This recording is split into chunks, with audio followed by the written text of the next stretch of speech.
Ju jeni politikan i ri në mosh flas, por natyrisht të themi shkallët e karrierës politike të paktën në Shqipëri keni bërë brenda një kohe të shkurtër. Ishit po zgapoj dhe kandidat për deputet në listën e Vlorës. Kandidat në primare. Në primare. Nuk ishit në listën përfundimtare të themi të.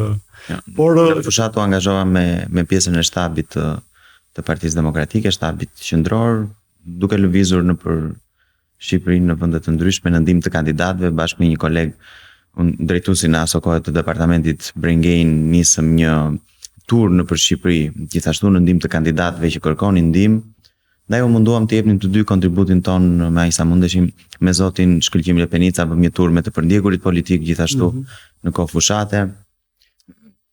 Ndaj u munduam unë, po me gjithë kolegët e mi të jepnim kontributin së bashku me aq sa mundesh. Duke qenë se jeni, duke qenë se u bën zgjedhjet në Partinë Demokratike dhe ju rezultuan ndër fituesit, më zuri syri që kishte shumë të rinj që keni qenë pjesë e një grupi të themi bashkëdarin Tiden, Andi Mustafa, që u zgjon sekretar për burime njerëzore, ndërkohë miku dhe kolegu juaj Tedi Kopliku gjithashtu drejton një nga departamentet të Brengejnit në Partinë Demokratike. Pra jeni një grup të rinjsh, jo vetëm në mosh, por edhe një ide besoj, të cilët si një farë mënyrë u shpërblyen nga vota e Këshillit Kombëtar. Është ky një lajm i mirë për Partinë Demokratike, është ky rinovimi apo ripërtëritja e premtuar, apo nuk kishte domethënë ndonjë skeptik jashtë Partisë Demokratike mund ta shohë jo mjaftueshëm, pra duke qenë se një pjesë tjetër u rikonfirmua për të disa të ne, thrastu zoti më falni, Noka apo të tjerë. Kur kuvendi i para një muaj e pak shpalli ripërtëritjen si temën e vet, si moton e vet, pati shumë skeptik. Jo vetëm jashtë Partisë Demokratike, por jam i bindur dhe të tjerë brenda Partisë Demokratike. Unë isha i bindur aso kohë dhe jam edhe më i bindur tani që ripërtëritja nuk është vetëm një slogan. Është domosdoshmëri. Është përpjekja e Partisë Demokratike për të qenë në një linjë me pjesën tjetër të shoqërisë shqiptare. Dhe kjo natyrisht është e domosdoshme në kushtet e një regjimi në cilin ne ndodhemi sot. Unë e kuptoj dhe jam munduar ta them dhe sidomos javët e fundit, unë e kuptoj që ka ende shumë njerëz që janë skeptik me Partinë Demokratike.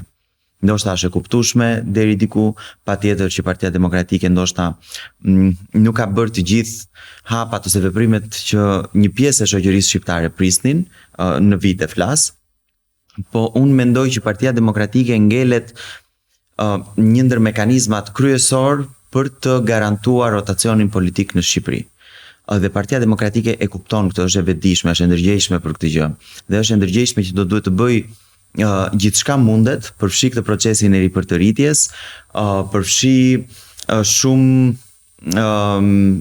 shumë elemente të tjera, outreachin, pra zgjatjen e dorës tek segmente të ndryshme të shoqërisë, në mënyrë që të krijohet ky front i përbashkët për t'i bërë ballë kësaj të keqe dhe për ta detyruar të largohet.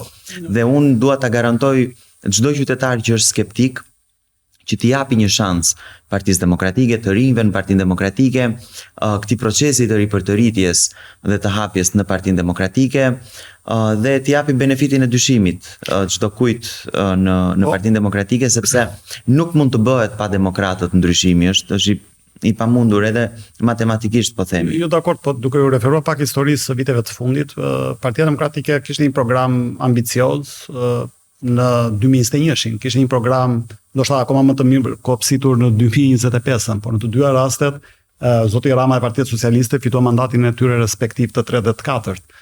Çfarë çdoi, domethënë për te asaj që kemi dëgjuar, jo manipulim votash, jo treni bullgar, gjitha këto i dim, po çfarë e pengoi Partinë Demokratike të prodhonte rotacion politik si Maxhiari në Hungari apo si në së fundi në rastin e Bullgarisë e tjerë me radhë. Shoj që zoti Rama fitoi fal programit të tij, domethënë.